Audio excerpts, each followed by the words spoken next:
Bismillahirrahmanirrahim. Assalamualaikum warahmatullahi wabarakatuh.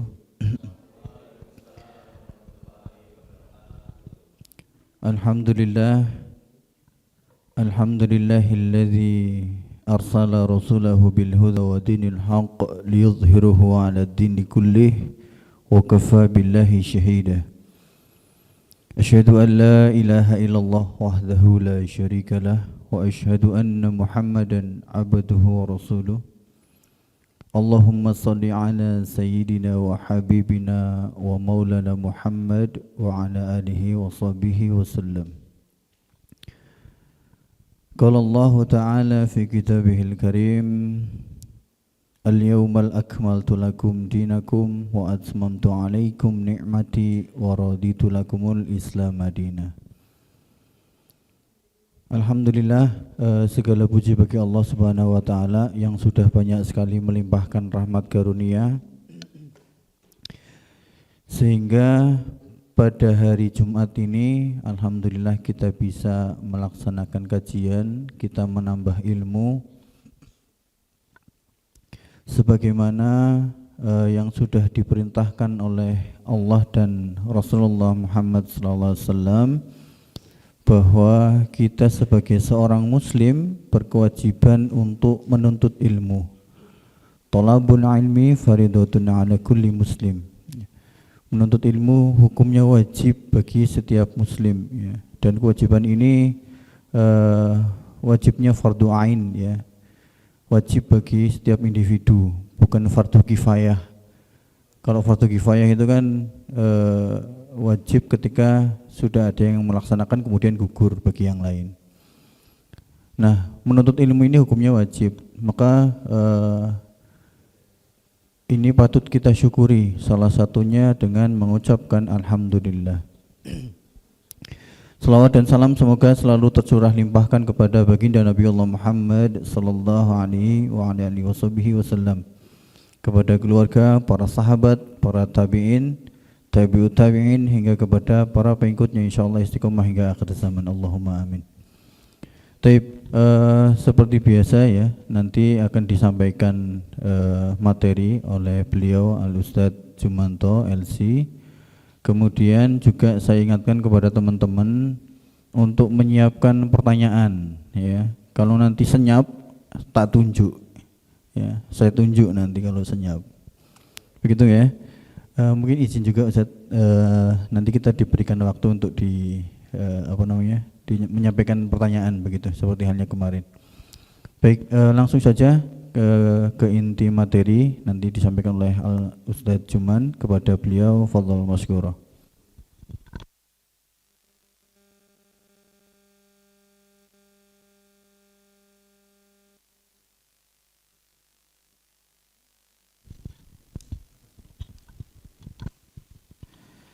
Assalamualaikum warahmatullahi wabarakatuh.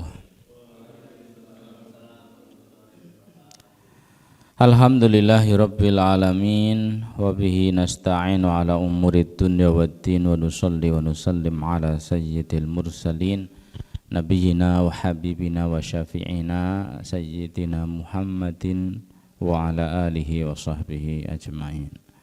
Qala ta'ala fi kitabihil karim, a'udzu billahi minasy syaithanir rajim.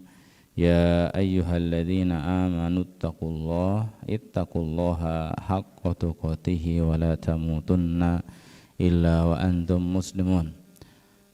Rabbana ati nufusana taqwaha wa zakkiha anta khairu man zakkaha anta waliyuha wa maulaha. Amin ya rabbal alamin.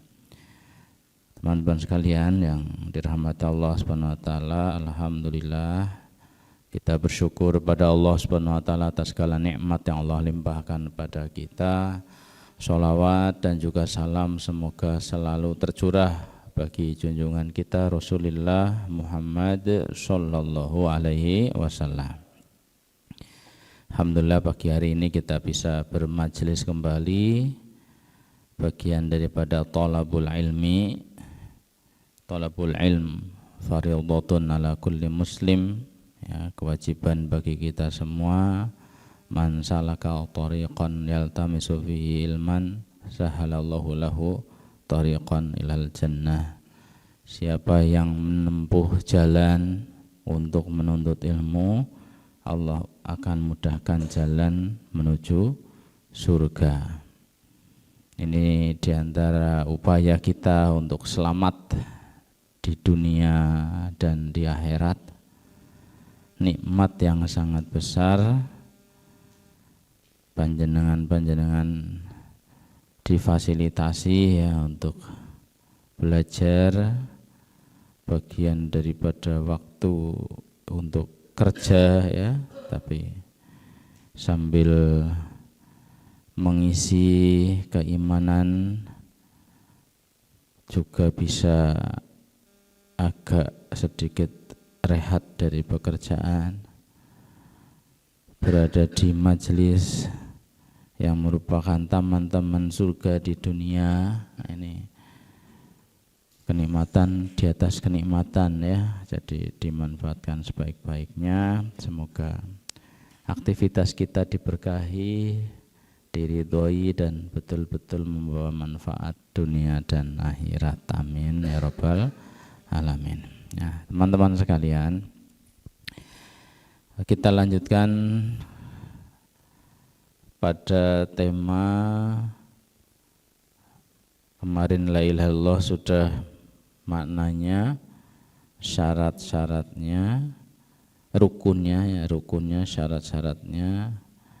Nah, kemudian kita masuk pada pembatal-pembatalnya. Kemarin sudah disinggung ya, pembatal itu lebih merupakan lawan daripada syarat ya. Kemudian pagi hari ini insyaallah kita akan lebih jauh lagi mengulas lawan daripada al-ikhlas ya. Di antara syarat daripada syahadat adalah al-ikhlas. Lawan daripada al-ikhlas adalah asyirik. Nah, syirik ini menjadi pembatal syahadat ya, tapi tidak semua syirik. Syirik itu artinya menyekutukan. Padahal kita dituntut itu mengesakan ya. Untuk mentauhid, tauhid itu dari ahad, untuk mengesahkan Allah. Jadi kita hanya menuhankan Allah, kita hanya beribadah pada Allah, hanya berdoa pada Allah, hanya berlindung kepada Allah, hanya tawakal kepada Allah, hanya berkurban untuk Allah. Nah, itu hanya. Jadi pada hal yang tidak bisa Allah itu dicampuri di situ ya. Maka kalau sampai terjadi ya, kita mencampurkan atau kita memasukkan unsur lain bersamaan dengan ada Allah di situ, Allah bisa sangat murka. Ibadah yang harusnya untuk Allah kemudian dilakukan juga untuk selainnya. Ini membuat Allah sangat murka. Nah, ini menjadi dosa yang paling besar yang tak terampunkan setelah seorang mengatakan keislamannya. Ya, kalau orang kafir ya wong kafir itu ya, memang dia nggak mau tunduk dengan peraturan Allah. Dia nggak mau Islam, udah. Kalau orang kafir itu udah jelas ya ranahnya. Nah, kalau ini kan orang sudah mengakui Allah sebagai Tuhan, tapi masih mengakui selain Allah juga. Itu. Kalau orang kafir, mereka musyrik apa tidak? Ya jelas musyrik. Orang kafir ya jelas musyrik. Loh, orang ateis kan nggak punya Tuhan. Ya Tuhan mereka hawa nafsunya. Tuhan mereka akalnya gitu ya. Nah, itu kan menuhankan selain Allah. Musyrik, orang kafir otomatis musyrik. Orang kafir otomatis kekal di dalam neraka. Nah, kita berarti bicara orang sudah syahadat tetapi melakukan hal kesalahan fatal, kesalahan sangat besar sehingga syahadatnya jadi batal. Nah, kalau syahadatnya batal itu dia kekal di neraka karena Islamnya percuma. Islamnya tidak diterima oleh Allah Subhanahu wa taala. Ini jadi dosa paling besar setelah orang bersyahadat, setelah orang muslim adalah melakukan syirik besar. Ini yang harus dihindari. Kalau kita masih pengen punya harapan selamat di akhirat, meskipun katakanlah di neraka dulu tapi masih ada harapan surga, maka hal yang tidak boleh kita lakukan adalah syirik besar. Nah, kemarin termasuk penolakan ya. Kemarin ini termasuk menjadikan seorang kafir itu kan lawannya daripada qabul, yaitu rad. Qabul itu harus 100%. Rad itu menolak, ada yang ditolak, tidak mau menerima hukum Allah. Ya. Tidak mau mengakui sholat itu fardu misalnya, tidak mengakui sholat itu fardu. Dia sholat mau ya, tapi lah sholat udah wajib lah. Melu lah, kenapa kamu sholat? Ya lain daripada sholat aku melu baiklah daripada ribet. Ya. Misalnya ya, nah ini menolak hukum bahwa sholat itu wajib. Yang ditolak itu, tapi bisa apa? Batal Islamnya itu. Kemarin disinggung tentang hukum Allah dalam artian jinayat itu ya. Itu kalau sampai mengatakan hukum itu ada yang lebih baik daripada hukum Allah atau sama dengan hukum Allah itu masuk dalam wilayah pembatal keislaman. Ya udah agak detail kemarin dibahas. Nah ini syirik ya adalah menyekutukan Allah.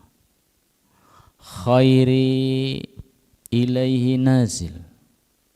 Ya. Jadi kebaikan Allah Subhanahu wa taala itu jor-joran diberikan pada hamba-hambanya. Sehingga ketika sampai hamba ini kok tidak mengesahkan Allah sangat murka dan sangat geleng-geleng, ibarat bahasa orang-orang itu ya, kalau ajaban laka ya ibna Adam itu. Allah sampai ya, bahasa ajaban itu takjub ya. Maksudnya sungguh terlalu kalian itu wahai anak manusia, wahai manusia. Ya. Ajaban laka ya ibna Adam. Ya. Khalaqtuka, aku yang menciptakanmu, wa ta'budu ghairi, tapi kamu menyembah selainku. Ya. Ini ketika ada orang menyembah selain Allah, menyembah batu besar, patung, pohon besar, ya, jimat, ya, benda-benda pusaka disembah. Ya. Nah ini, aku yang menciptakan kamu, tapi kamu menyembah selainku. Nah memang patung-patung itu punya peran apa padamu? Dia menciptakanmu. Kalau ditanya, dia pun akan menjawab, dan dia paham patung itu bukan yang menciptakan dirinya. Bahkan tahu patung itu diciptakan gitu. Yang menciptakan yang apa? Yang membuat tukang patung. Khalaqtuka wa ta'budu ghairi. Aku yang ciptakan kamu. Kenapa kamu menyembah selainku? Razaqtuka wa tashkuru siwaya. Aku yang memberikan rizki bagimu, padamu. Adanya hujan Allah, adanya udara Allah yang buat, adanya panas matahari Allah yang buat, ya, adanya angin segar, ya, matahari, ya, ini angin yang menggerakkan Allah Subhanahu wa taala. Adanya makanan berasal dari biji-bijian, siapa yang menumbuhkan? Dari buah-buahan, siapa yang menumbuhkan? Ya. Ikan, siapa yang menciptakan? Hewan, ya, dagingnya diambil, ditumpaki jadi kendaraan, siapa yang buat? Ya. Kamu bisa bekerja, kamu punya keahlian, punya akal, siapa yang ngasih? Semua Allah Subhanahu wa taala. Khalaqtuka wa ta'budu ghairi. Aku ciptakan kamu, kamu nyembah selainku. Aku yang kasih rezeki kamu, kamu bersyukurnya bukan padaku. Ya. Bersyukur pada, ya kalau di tradisi orang Jawa misalnya, ya ada sedekah bumi, ada sedekah laut gitu, ya. Sedekah laut, sedekahnya buat siapa? Menurut mitos mereka atau keyakinan mereka? Hah? Buat siapa? Buat Roro Kidul, ya, penguasa Ratu Selatan, gitu. Ratu penguasa Laut Selatan. Ini. Siapa memang dia? Anaknya Allah apa? Siapanya Allah gitu? Kekasihnya Allah apa siapa? Allah tidak beranak, Allah tidak punya, ya, keterangan di dalam ayat ataupun apa. Ada kekasihku namanya, ya, waliku namanya Roro Kidul. Ada? Tidak ada. Nah, itu adalah tandingan-tandingan Allah Subhanahu wa taala yang dituhankan selain Allah Subhanahu wa taala, yang dipunden-punden, ya, selain Allah Subhanahu wa taala. Ajaban laka ya ibn Adam, khalaqtuka wa ta'budu ghairi, razaqtuka wa tashkuru siwaya, khairi ilaikum nazil. Ya. Kebaikan-kebaikanku terus aku berikan. Ya. Wa syarruka ilayya sa'id. Tetapi yang kamu naikkan adalah kejelekan-kejelekan. Ini menggambarkan betapa marahnya Allah Subhanahu wa taala ini. Ini ya, syirik, dosa paling besar setelah orang menyatakan Islam, bisa menyebabkan pada kekafiran. Nah, keluar dari agama Islam atau batal Islamnya. Nah, teman-teman sekalian yang dimuliakan Allah Subhanahu wa taala, nah, syirik ini itu bermacam-macam. Ada syirik besar, ada syirik kecil, ya, bahkan ada istilah syirik khafi.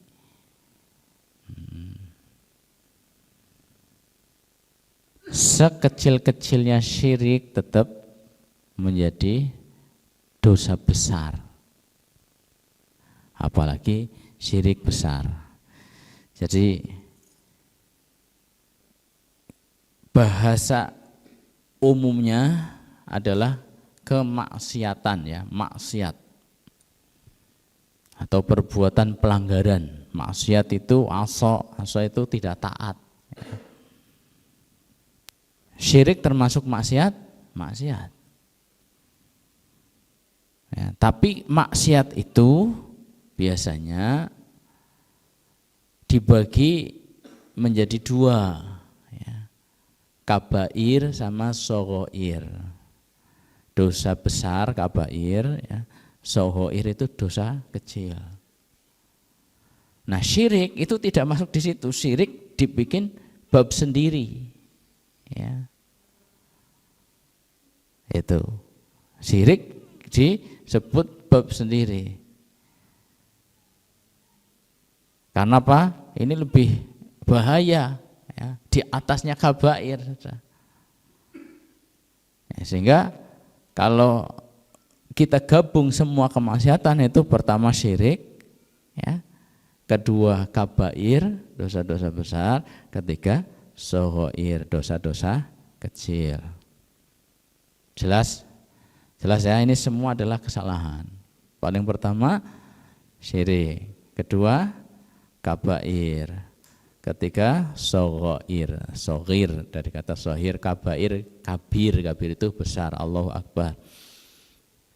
Nah ini yang dua ini biasanya disebut maksiat. Maksiat itu ada kabair, ada soghair. Nah yang syirik disebut syirik sendiri.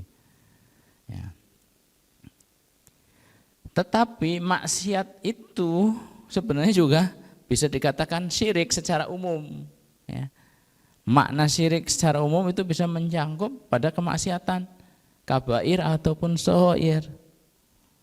Ya. Orang bermaksiat pada Allah, melakukan dosa, itu sama saja dia dengan sedang menyekutukan Allah sebenarnya. Menyekutukan di mana? Ya karena aslinya dia hanya boleh taat pada Allah, ini dia taat pada setan. Ya kan? Ya, kalau orang lagi maksiat berarti kan melakukan apa yang diinginkan oleh setan. Yang diinginkan oleh nafsunya, ya. Nah, nafsu ini bisa jadi Tuhan. Afara'aita man ittakhadha ilahahu hawahu, ya. Orang yang menjadikan ilah Tuhannya adalah hawahu, hawa nafsunya. Jadi hawa nafsu bisa jadi Tuhan, menuhankan hawa nafsu. Ya, jadi secara umum dosa besar, dosa kecil sebenarnya juga bisa masuk dalam kategori menyekutukan Allah. Ya. Tapi ini dibedakan memang ya, antara maksiat dengan syirik. Gitu. Nah, syirik ini yang sangat besar. Kalau kabair ini biar lebih jelas ya, contoh-contohnya apa? Dosa-dosa besar kabair contohnya apa? Contohnya zina, terus membunuh, terus mencuri, terus makan harta yatim, korupsi, terus sumpah palsu. Ya. Ini kabair, ada ulama menyebutkan dalam kitabnya sekitar 70-an ya. Kabair masuk dosa besar. Hukukul walidain, makan riba masukkannya. Ini dosa-dosa besar.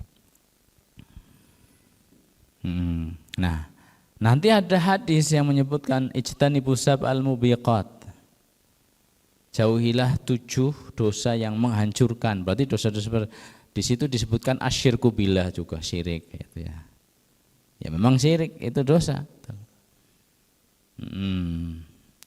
Nah, terus kalau soghair apa? Dosa-dosa kecil. Dosa-dosa kecil apa? Ya satu pelanggaran yang tidak diancam, ya. Dilarang tapi tidak langsung diancam dengan hukuman had di dunia ataupun neraka di akhirat. Ya. Itu makan dengan tangan kiri misalnya. Dosa apa tidak? Dosa. Dosa besar apa dosa kecil? Dosa kecil. Ya. Siapa yang makan dengan tangan kiri maka dia akan di neraka kayak gitu? Ancamannya tidak kan? Ancamannya itu seperti itu. Kalau ada larangan, ancamannya neraka atau dihukum di dunia, itu berarti masuk dosa besar. Nah, ya dosa-dosa kecil ini banyak sekali. Kita nyaris tidak bisa menghindar dari dosa kecil. Ya. Kalau dosa besar, karena pelanggarannya agak berat, secara umum orang baik itu bisa, ya orang baik tidak zina, insyaallah orang baik tidak hukukul walidain, ya tidak makan harta yatim, itu lebih relatif, lebih bisa dihindari oleh orang-orang soleh, ya. Oleh orang-orang Islam bahkan dosa kecil berat, ya. Ini dosa besar, dosa kecil. Nah masuk ke syirik ya, sekarang kita masuk ke syirik. Syirik itu ada syirik besar, ada syirik kecil, ada syirik khafi. Syirik khafi itu syirik tersembunyi. Itulah riya. Ya, lawan daripada ikhlas ini adalah riya. Riya ini sangat lembut, sangat halus, dan sangat susah untuk dihindari. Sampai oleh orang-orang soleh, ya. Orang-orang soleh pun berat untuk bisa hilang dari riya. Ini sampai ulama-ulama besar, ya, Sufyan Ats-Tsauri misalnya, majahadtu ala nafsi mujahadati alal ikhlas, ya. Tidaklah aku berusaha sekuat-kuatnya untuk bisa melakukan sesuatu yang lebih berat daripada untuk ikhlas. Jadi untuk ikhlas itu berat sekali. Ini syirik khafi. Kalau ada ibadah diiringi atau dimasuki, dikotori oleh riya, maka ibadah itu batal. Ibadahnya tidak diterima oleh Allah Subhanahu wa taala. Ya, tapi ibadah yang ada unsur riyanya, riya sum'ah itu sama. Ya, yang tidak ikhlas, ya, itu batal. Batal artinya tidak diterima oleh Allah Subhanahu wa taala. Amalan-amalan lain yang tidak ada riya insyaallah aman. Itu ya. Kemudian nanti ada syirik kecil. Syirik kecil contohnya apa? Syirik kecil itu contohnya adalah bersumpah dengan selain Allah. Bersumpah dengan selain Allah itu syirik, ya, tapi kategorinya syirik kecil. Bersumpah, kita bersumpah itu hanya boleh dengan nama Allah. Ini hati-hati ini dalam ucapan kita sehari-hari karena ketidakfahaman kita, ya, kadang kita bersumpah dengan selain Allah. Itu tidak boleh. Contohnya apa? Bersumpah demi langit, demi bumi, ya. Demi langit dan bumi. Ada lagu sampai jadi lagu tuh. Ini lagu era berapa, tahun berapa? Dengar ya, demi langit dan bumi ya. Yang baru-baru mungkin nggak dengar. Aku bersumpah, itu bersumpah demi langit dan bumi. Ya Allah, ini syirik. Ya. Nah, yang lebih parah, ya, artinya ini banyak sekali terjadi, bahkan orang yang mungkin beragama, ya, bahkan mungkin orang alim, sumpah demi Rasul, wallahi war Rasul, demi Allah demi Rasul, ya, demi Allahnya benar, tapi war Rasul demi Rasul salah, itu makhluk, ya syirik itu, syirik kecil memang, ya. Nah, syirik itu meskipun kecil tetap gede gitu. Ya tadi. Karena dia urutannya di atasnya kabair, syirik itu. Bahaya ya. Ini kalimat demi Rasul, hati-hati. Sekarang tahu kan jadi. Ya mungkin di luar kalau semangat dong demi Allah demi Rasul ya. Enggak boleh demi Rasul, enggak boleh. Jadi bolehnya Pak demi Allah saja, demi Allah, ya, ya demi Allah. Kalau teks dalam bahasa Arab itu bisa 3, wallahi pakai wawul qasam namanya, atau tallahi pakai ta, atau pakai ba billahi, ya. Wallahi, tallahi, billahi itu maknanya sama. Kalau kita di bahasa kita hanya ada demi, ya. Demi Allah, ya. Demi Allah. Kalau kita pakai bahasa Arab ya biasanya wallah gitu ya, wallahi ya, wallahi ya, demi Allah. Banyak bukan dan artinya tapi demi, gitu ya. Jadi kita bersumpah hanya boleh dengan nama Allah, selain itu tidak boleh. Ya. Kalau Allah bersumpah dengan makhluk justru.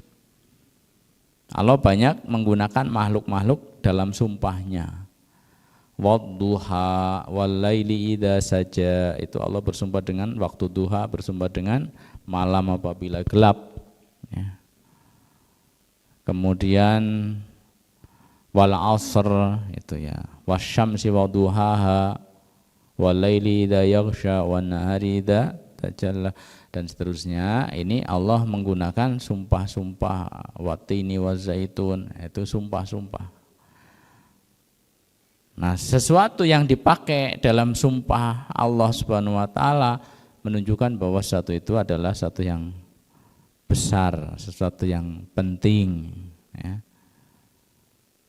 Misalnya watini wazaitun, buah tin, buah zaitun, ini berarti buah penting itu. Wal asr berarti waktu itu sangat penting. Ini sumpah hanya boleh dengan Allah Subhanahu wa taala. Sumpah kita dengan menggunakan selain Allah itu adalah syirik kecil. Hati-hati. Ya, mungkin demi langit, demi bumi sudah tidak, tapi masih ada yang demi Allah, demi Rasulullah. Ya, demi Allah saja tanpa ada demi Rasulullah, ya. Contoh syirik kecil lagi adalah kalau bukan karena saya, itu. Nah ini istilah kalau bukan karena saya. Kalau bukan karena saya, dia sudah mati misalnya. Ya, lihat ada anak tenggelam, ya, anak tidak bisa renang di air, terus dia datang nolongin, ya, terus dia bilang kalau bukan karena saya, dia sudah mati. Karena dia apa karena Allah? Ya?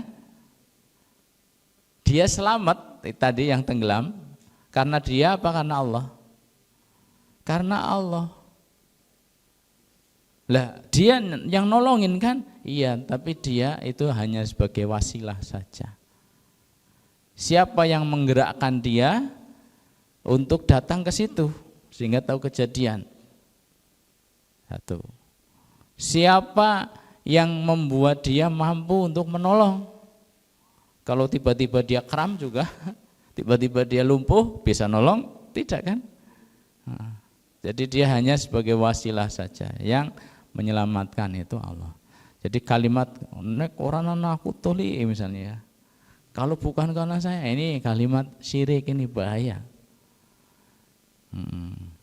Atau mengatakan kalau tidak ada anjing itu ya, anjing penjaga maksudnya, pasti sudah kebobol maling rumahnya. Gitu.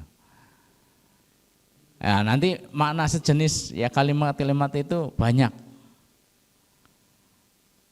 Ya, itu adalah kalimat syirik karena sejatinya Allah Subhanahu wa taala yang menyelamatkan semuanya, yang menjaga semuanya. Hati-hati nih ya, itu masuk kategori syirik. Ya, menyekutukan Allah dengan sesuatu yang lain. Tadi ada anjing, ada orang, ya. Tapi ini syirik kecil, tetap syirik sekecil-kecilnya bahaya. Nah, itu contoh syirik kecil. Nah, sekarang masuk pada syirik besar. Ya. Syirik besar. Bedanya syirik kecil dengan syirik besar itu apa? Ya. Nanti habis penyampaian ditanya atau bertanya ya. Kalau tidak bertanya ditanya. Kalau waktunya belum habis tidak yang tanya ya ditanya nanti. Ya, kita review lagi ini udah contoh syirik kecil apa ya. Contoh syirik khafi apa. Nah, ini syirik. Sebelum kita masuk ke syirik besar, kita sebut bedanya dulu. Bedanya syirik besar dengan syirik kecil itu apa? Satu, ya. Syirik besar itu membatalkan Islam. Syirik kecil tidak. Jadi kalau orang melakukan syirik kecil, ya, tadi bersumpah dengan selain Allah, mengatakan kalau bukan karena saya pasti dia sudah mati misalnya. itu batal, Islamnya tidak batal, ya. Tapi kalau melakukan syirik besar, Islamnya batal. Yang kedua, menggugurkan, syirik besar itu menggugurkan semua amalan.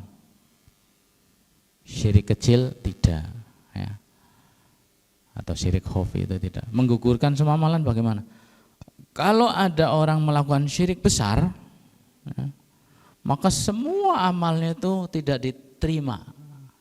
Dia haji, dia menyantuni anak yatim, ya, dia membangun masjid, dia puasa, dia sholat duha, sholat qiyamul lail, ya nggak ada yang diterima. Kalau dia melakukan syirik besar, ya. Kalau syirik kecil, kalau dia melakukan syirik kecil, maka yang tidak diterima amalan yang ada syiriknya. Ya, tadi riya, riya itu bagian daripada syirik kecil. Tapi dibahasakan khusus syirik khafi juga, syirik yang tersembunyi. Nah ini amalan yang ada riyanya batal, tapi amalan lain yang aman dari riya enggak apa-apa. Tuh. Contoh misal dia sholat, ya, dia sholat ada qobliyah, ada sholat wajib, ya. Pas sholat qobliyah dia ada riya, ya, ada riya, maka sholat qobliyahnya itu tidak diterima oleh Allah SWT. Pas sholat wajibnya dia tidak ada riya, insya Allah sholat wajibnya diterima oleh Allah SWT. Karena ini aman dari riya, jadi sendiri-sendiri, ya. Tapi kalau syirik besar semuanya, semua amalan itu ditolak. Yang ketiga, syirik besar menjadikan seorang kekal di dalam neraka selama-lamanya. Syirik kecil tidak. Kalau sudah bersih, ya sudah disiksa, dosanya bersih, ya sudah, ya. Tinggal dosa-dosa yang lain tentunya. Nah, tapi kalau syirik besar, ya, dia itu kekal dalam neraka selama-lamanya. Nanti pembahasan kita tentang syirik paling harus dihindari adalah syirik apa? Syirik besar, ya. Terus kalau syirik kecil itu sebenarnya mudah dihindari. Ya, sumpah dengan selain Allah kan tinggal jangan gitu toh. Apa hasrat untuk sumpah dengan selain Allah kan enggak besar. Kemudian tadi mengatakan kalau bukan karena saya, itu juga hasratnya enggak besar, itu relatif mudah dihindari asal sudah tahu, ya, sudah paham, insya Allah tidak terjatuh. Yang susah dihindari adalah riya. Ya. Syirik kecil yang susah dihindari adalah riya atau sum'ah, ya. Nah syirik besar itu sebenarnya mudah dihindari, ya. Syirik besar aslinya mudah dihindari. Ya tinggal nggak usah ngapa-ngapain kesana-sana, kalau saja sudah itu kan. Tapi banyak sekali orang terjatuh pada syirik besar. Sudah? Yuk kita ulang lagi bedanya syirik besar dengan syirik kecil. Kalau syirik besar membatalkan Islam, ya, terus menggugurkan seluruh amal, terus kekal di neraka. Syirik kecil sebaliknya, ya, tidak, ya. Itu perbedaan mendasar antara syirik besar dengan syirik kecil. Apa saja syirik besar itu? Ya, apa saja syirik besar itu? Syirik besar itu nanti secara sederhana bisa pada 3 hal, ya. Menyembah selain Allah, berdoa kepada selain Allah, meminta, kemudian berkurban untuk selain Allah, ya. Ini semua syirik besar ini. Contoh yang paling sering terjadi, ya. Padahal syirik besar 3 hal. Kita tidak boleh, ya, main-main dalam hal ini. Contoh menyembah selain Allah. Masih banyak kaum muslimin punya sesembahan-sembahan selain Allah. Dia punya jimat. Ya, jimat itu dibekteni itu, misalnya tiap Jumat Kliwon atau Selasa Kliwon itu dikasih minyak, ya, dikasih sesaji, kayak gitu. Nah, disembah-sembah, ya. Nyembahnya kayak apa biasanya kalau nyembah? Model-modelnya masalah kan gini-gini ya, gitu. Nah, kalau yang pakai apa itu? Pakai apa yang kayak lidi itu? Nah, kan gini-gini itu ya. Nah, itu contoh nyembah pada patung, ya, dewa siapa gitu atau nggak tahu siapa.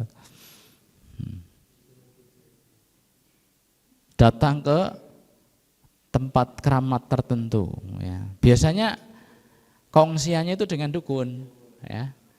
Dia melakukan itu biasanya tidak sendiri, ya, tapi petunjuk daripada dukun. Kecuali dia sudah jadi dukun, ya, dia melakukan sendiri sudah pintar, ya. Misalnya ada batu keramat di mana, ya. Dia datang situ, ya. Kalau di sini ada tempat-tempat masyhur Serandil misalnya, ya, Gunung Kawi, ya. Ya, terus nanti ada gua-gua tertentu, ya. Mereka pada ibadah di situ, ya. Menyembah atau tawaf atau apa untuk selain Allah, ya. Intinya beribadah untuk selain Allah Subhanahu wa ta'ala. Motifnya apa? Mereka punya sembahan-sembahan atau yang diagungkan selain Allah, motifnya apa? Motifnya dunia pasti, ya. Nggak mungkin motif akhirat, ya. Ya saya biar lebih soleh lagi gitu. Tuhan saya banyak kan berarti lebih mantap. Tidak ada orang musyrik kok motifnya akhirat, nggak ada. Pasti motif dunia. Dunia itu berputar antara apa? Apa saja? Harta, tahta, wanita, terus data, pulsa gitu kan, kuota, ya. Nah, kesehatan, pengakuan, kecantikan, ya, pengakuan, kesehatan kaitannya dengan kesembuhan juga, ya. Kesaktian, pengen sakti, ya. Nah, ini kurang lebih ke sana itu motifnya, ya. Orang pengen sakti, pengen kebal, pengen bisa menghilang, pengen bisa lari cepat, ya, nggak bisa dikejar, pengen bisa licin kayak belut, ya, aji belut putih, oh, istilah ada aji belut putih, itu tangkap ucul, ya, kayak lunyu banget itu. Haji Panglimunan, ketone nang kene debur ngene langka, kesana lagi kan. Nah, hilang terus. Nah. Terus telepati apa istilahnya, bisa komunikasi jarak jauh tanpa pakai telepon, ngapain? Pakai telepon malah bisa video callan gitu.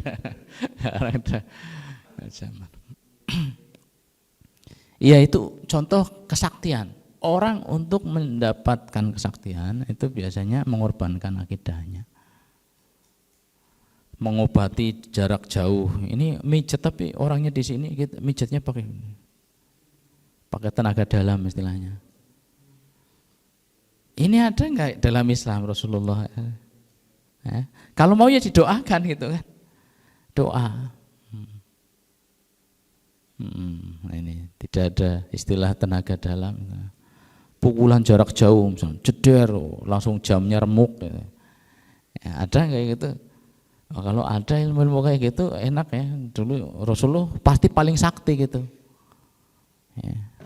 Rasulullah pasti paling sakti. Kalau tempur tinggal gini aja, wus ya pada kabur kabeh. Jadi kesaktian, kemampuan manusia itu ada batasannya. Kalaulah dia melatih ya, orang melatih untuk bisa lompat jauh ya, kira-kira paling jauh berapa coba? Orang bisa latihan lompat dengan latihan, kira-kira paling jauh bisa berapa lompat? Kalau rekor dunia terjauh itu 15 ya. 15 itu bisa. Enggak tahu itu murni latihan atau ada jinnya kata. Ya, tapi itu dalam pertandingan ya, itu sampai 15. Itu kan udah kayak melayang itu ya. Tapi kalau orang sampai terbang itu kan berarti sejauh-jauhnya itu. Ya, enggak mungkin orang bisa terbang. Jadi kalau ada orang bisa terbang, pakai jasa apa? Jin. Orang itu mempan di golok, ya, benda tajam, dibakar ya kebakar. Kalau ada orang dibacok nggak mempan, berarti pakai jasa jin. Ya. Orang bisa mukul jarak jauh, pakai bahasa jin. Ya. Ilmu macam-macam nama ilmu itu ya. Ya, ini contoh untuk kesaktian. Nah, kesaktian ini jadi kesaktian kanuragan tadi. Kenapa orang bela-belain? Karena apa? Ya, semakin sakti kan semakin gagah, ya kan? Semakin berani, orang semakin tunduk, orang semakin takut. Itu kan motifnya. Ada yang cuma tujuan ya biar selamat, ya, biar tidak dicelakain sama orang, ada, yaitu orang-orang masih baik ya tapi kejeglong ya, terperosok dalam permainan setan, jebakan setan di sini. Nah, kalau yang lebih jahat lagi kan belajar kayak gitu untuk kejahatan, untuk maling, untuk nun sewu, untuk iyalah itu ya. Naudzubillah ya, sudah peroleh dengan jahat untuk kejahatan pula. Ya kalau untuk niat baik, untuk perang mengusir penjajah zaman dulu misalnya, ya, biar tidak mempan ditembak sama Belanda, ya, niatnya baik, tapi terjerumus pada dosa yang lebih bahaya, yaitu apa? Syirik. Ini. Nah, atau nanti kesaktian dalam pengobatan, jadi tabib sakti. Ya, jadi tabib sakti. Ya, kalau ngobati orang, ada dengar ngoperasi cuman pakai obeng, pakai peso, ya, nggak dijahit, nggak diapa, diusap rapet dewe. Pernah dengar kayak gitu? Ya. Ada ya. Nah itu pasti pakai jasa jin. Ya. Dan pengobatan lain termasuk pengobatan karena sihir, ya diobati juga dengan sihir. Ini ranah terjerumus ke dalam kesyirikan karena apa? Faktor ingin sakti dalam kanuragan ataupun dalam pengobatan, jadi tabib sakti. Faktor karena asmara, nanti ada ilmu-ilmu itu, ilmu gendam, ada jaran goyang, ada semar mesem, ada jenenge main. Nah, itu ilmu pengasihan. Cinta ditolak, dukun bertindak. Kamu ya berani melengos karo aku, awas ngesuk mangsa ora ngudak-udak aku terus maring dukun. Semalam langsung paginya mbaknya ngejar-ngejar terus. Nah, ini memakai jasa jin, ini syirik. Ya. Apa yang dibeli biasa ada syaratnya mesti.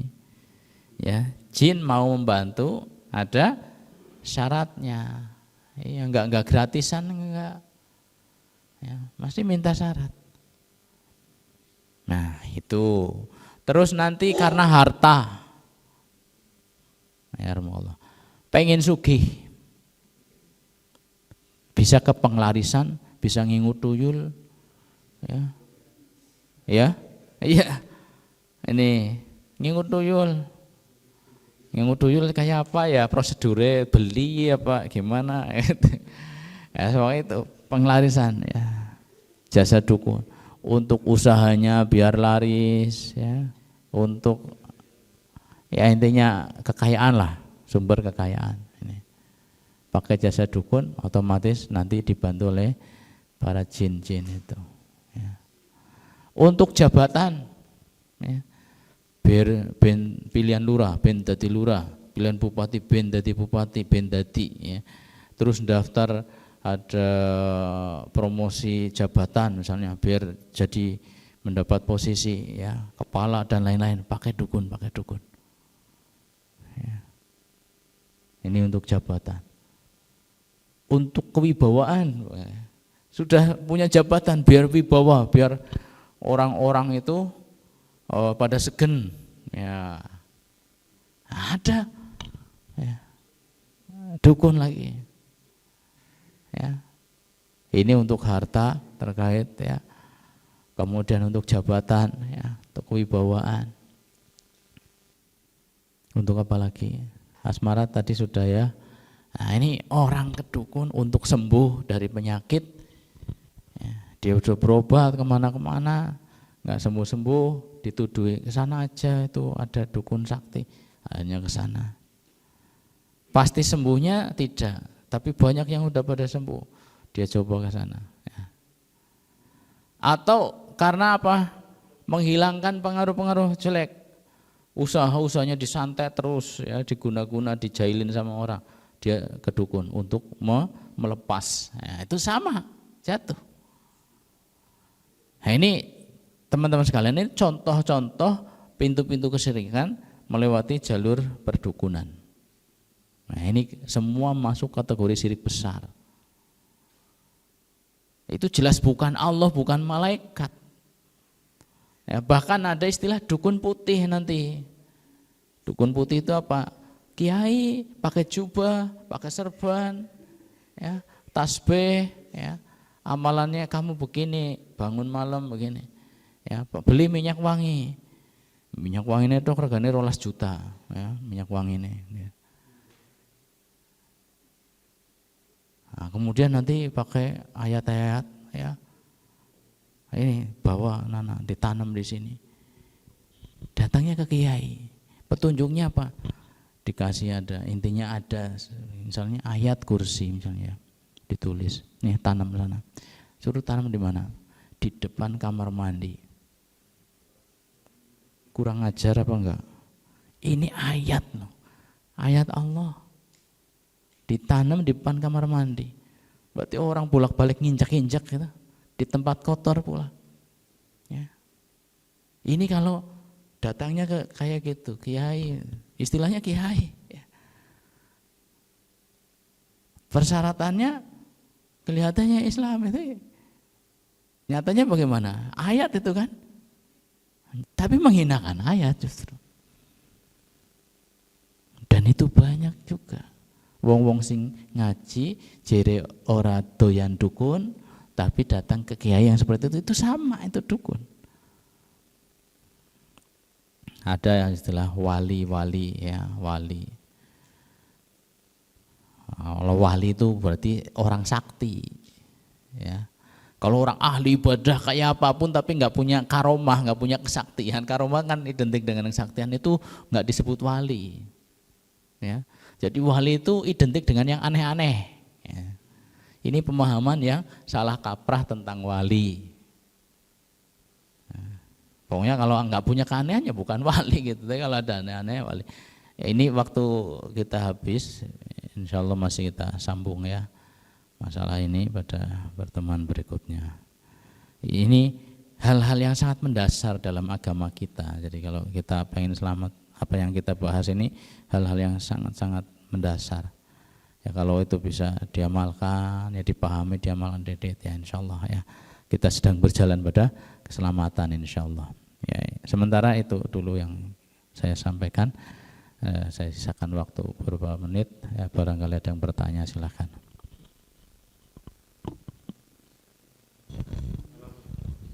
Baik, jazakallah. Monggo.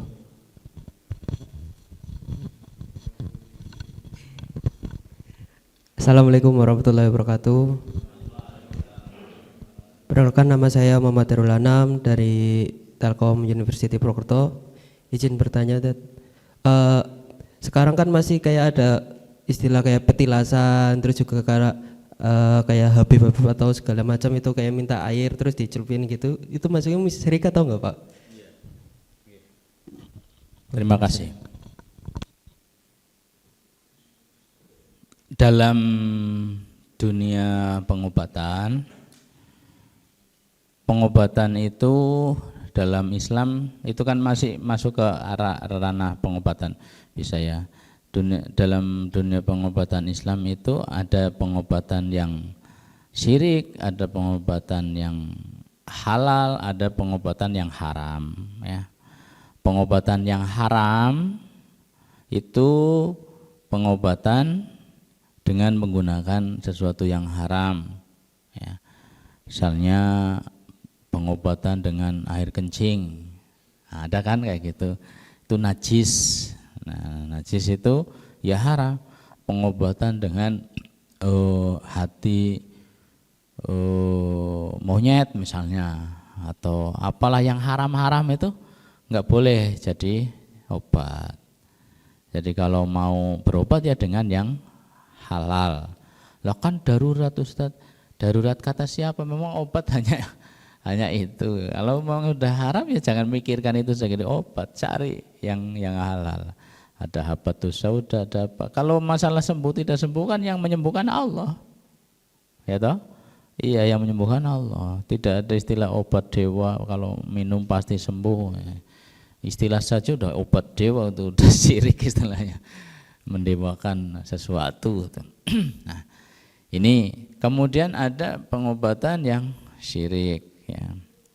Pengobatan yang syirik tadi dengan datang ke tabib-tabib yang jelas menggunakan jasa jin, ya, dalam aksi pengobatannya. Ini bisa pada kesyirikan, ya.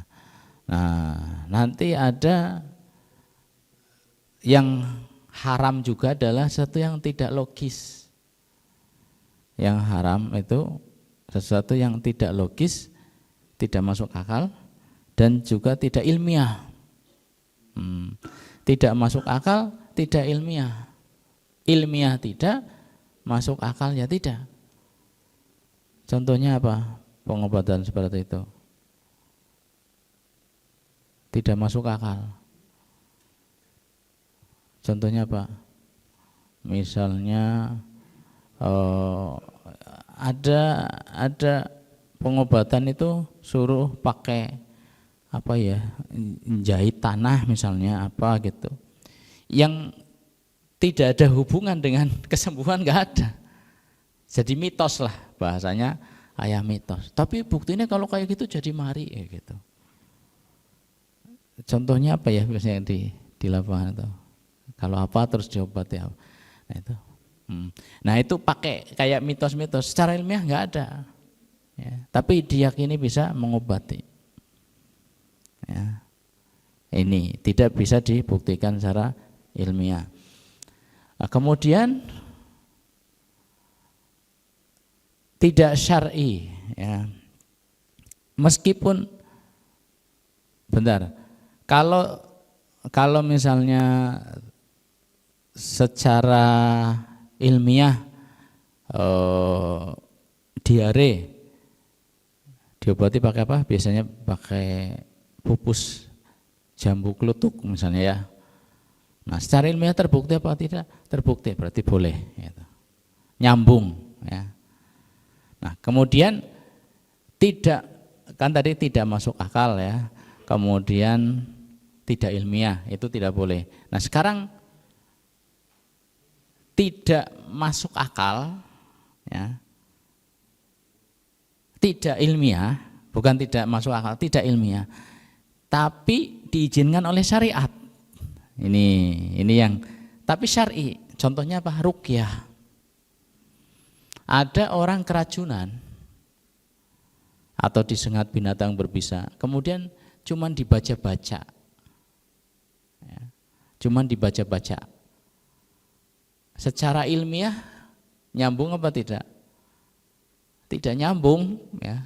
Keracunan cuma dibaca-baca. Ya, secara ilmiah tidak nyambung. Ya. Kemudian secara syar'i bagaimana? Gitu ya. Secara syar'i, ternyata ada bahwa surat Al-Fatihah bisa digunakan untuk ruqyah. Dulu ada kepala suku kena sengat binatang berbisa, sudah diobati dengan berbagai macam di situ, tidak sembuh-sembuh. Akhirnya pas ada sahabat di dekat kampungnya diminta untuk mengobati. Ya. Ternyata hanya dibacakan surat Al-Fatihah, sembuh. Terus dia minta hadiah, dikasih hadiah, dia masih ragu hadiahnya ini halal apa tidak. Setelah sampai di Madinah ketemu Rasulullah, diceritakan, Rasulullah bertanya, siapa yang ngasih kamu tahu kalau itu bisa buat obat, itu bisa buat pengobatan? Ya saya dapat ini saja, kata hati, ilham ya, maksudnya Allah yang menggerakkan saya untuk melakukan itu.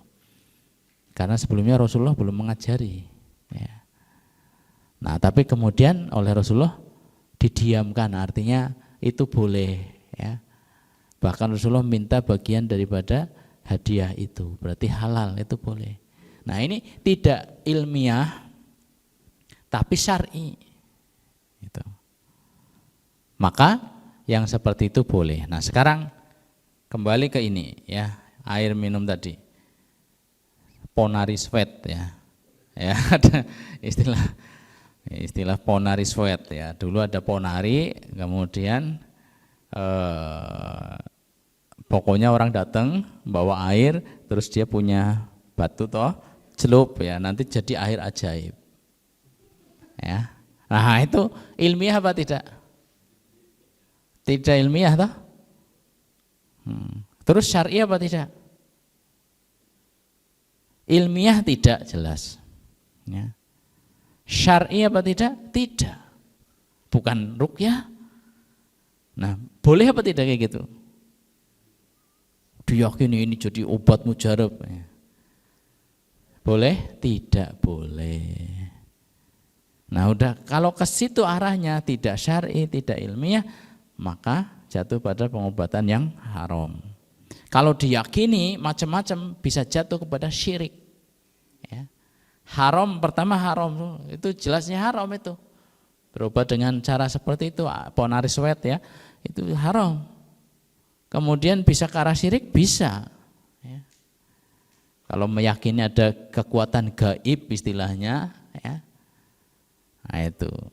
Kalau ini kan wasilah dari Allah, kalau wasilah dari Allah nggak seperti itu caranya, diruqyah. Nah sudah ya.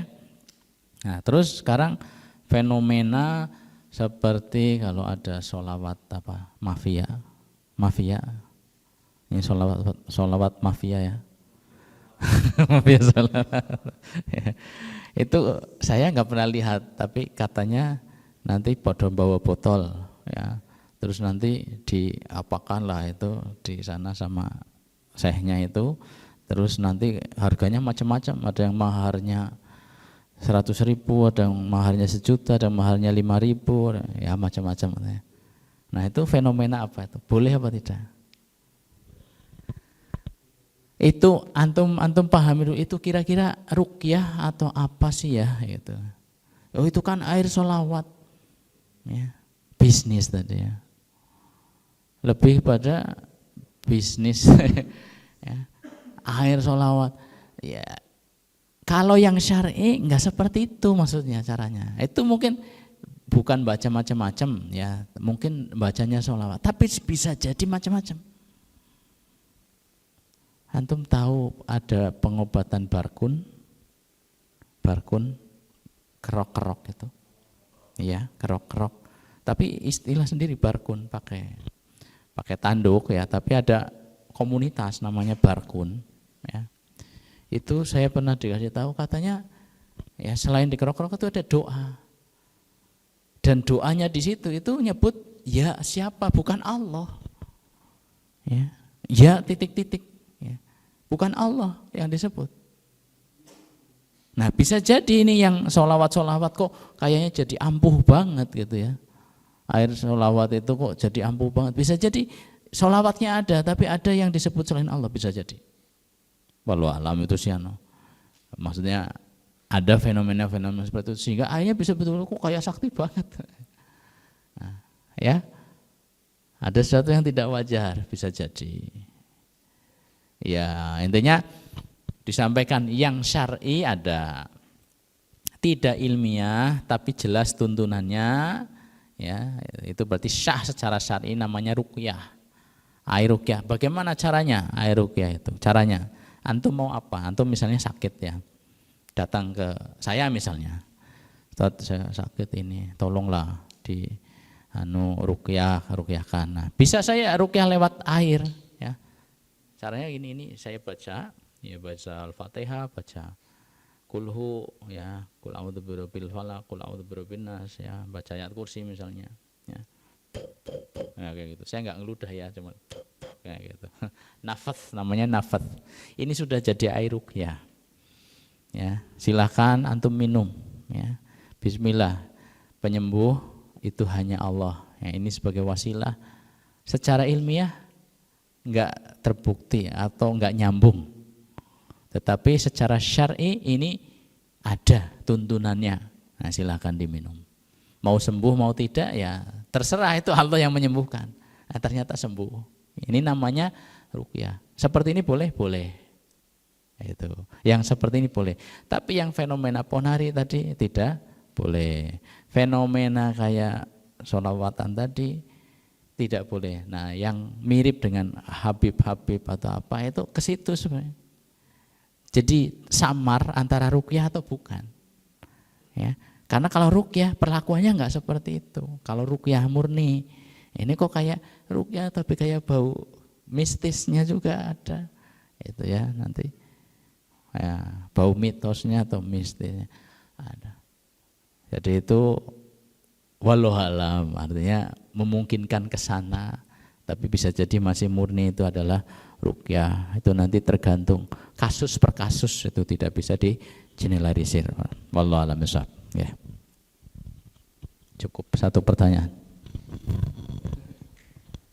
Jazakumullah khairan. Semoga bermanfaat. Assalamualaikum warahmatullahi wabarakatuh. Astagfirullahaladzim.